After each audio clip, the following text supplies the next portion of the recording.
जाऊ द्या ते काय त्याचं काय ते ऐकतं आता कोणी काय म्हणतो त्याला बजेटमधून जे आहे आरक्षण पाहिजे आहे ते म्हणा आता दुसरं आता महाराष्ट्र राज्याचं बजेट येईल त्याच्यातून आरक्षण घ्या. साहेब गोळीबार प्रकरणानंतर साहेब तुम्ही काल राजीनामा व्यक्त केलं. राजीनामा नक्की तुम्ही कोणाकडे दिला होता, कधी दिला होता? हे बघा, मी 17 तारखेला अंबडला जाहीर सभेला जायच्या अगोदर माझा राजीनामा मुख्यमंत्र्यांच्या नावाने लिहून तो अजितदादांच्या ऑफिसमध्ये दिला. मला अंबडला जात असताना निरोप आला की कृपया वाच्यता करू नका. मी अंबडमध्ये वाच्यता केली नाही.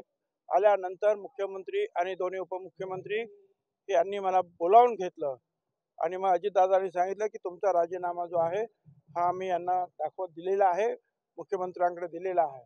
मुख्यमंत्री आणि ते दोघे जण म्हणाले की तुमचं जे आहे काम आहे ओबीसीच्या बाबतीमध्ये तुमची जी मतं आहेत ती मांडायला आमचा काही विरोध नाही आहे. काय आपण सगळे शांततेनं जे आहे ओबीसीचं सुद्धा काम करायला पाहिजे आणि पण कृपया जे आहे आता या राजीनाम्याची वाच्यता करू नका.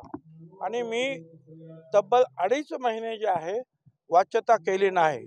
त्याच्यामध्ये आता तुम्ही जे सांगितलं ते राऊत अमुक तमुक हे सगळे राजीनामा दे राजीनामा दे राजीनामा दे, वेगवेगळ्या पक्षाचे लोक राजीनामा दे राजीनामा दे सांगून शेवटी तर एकाने जर सांगितलं की याच्या कमरेत लाल घालून याला बाहेर काढा, त्याच्यानंतर मात्र मग मी जो शब्द त्यांना दिला होता की मी वाच्यता करणार नाही ती वाच्यता मी केली. की कृपया तुम्ही असं समजू नका की मी जे आहे मंत्रिपदाला फार चिकटून बसतो.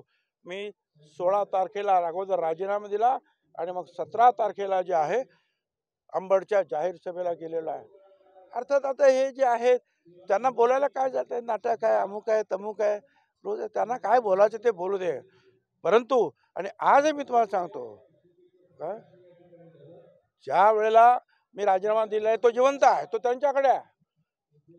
त्यांचे लोक म्हणतात तुम्ही आता संजय राऊत म्हणतात तर कदाचित ते मंजूर करतील, तुमचं ऐकतील ते. नाही पण तुम्ही जितेंद्र आव्हाडने केलं. अहो असं आहे ना की जोपर्यंत जो आहे हे संपत नाही म्हणजे राजीनामा मंजूर होत नाही तोपर्यंत तर मी मला काम करावंच लागेल ना. फाईल सुद्धा सहाय्य करावं लागतं. बरं सरकारी लाभ म्हणजे तरी काय लाभ असतो माझा काय माझ्या गाडीतून फिरतोय, माझ्या गाडीतून जातोय, माझ्या कार्यकर्त्यांच्या खर्चातून ज्या जाहीर सभा होत्या आणखी कसला लाभ आहे माझ्याकडे मला सांगायला लागतं. नाही पण राजीनामा राज्यपालांकडे द्यावा लागतो. अहो राज्यपालांकडे कसा मंत्री कोण करतं, मंत्र्यांना नावं कोण कळवतं, मुख्यमंत्री कळवतं. कुठल्या मंत्र्याकडे कुठलं खातं आहे हे कोण ठरवतं, मुख्यमंत्री ठरवून ते कळवतात. सगळं काय जे आहे मंत्रिमंडळ जे आहे कुणाचं असं कोण मंत्रिमंडळात असं हे मुख्यमंत्री ठरवतात. कोणाला काढायचं तेही मुख्यमंत्री ठरवतात आणि त्याप्रमाणे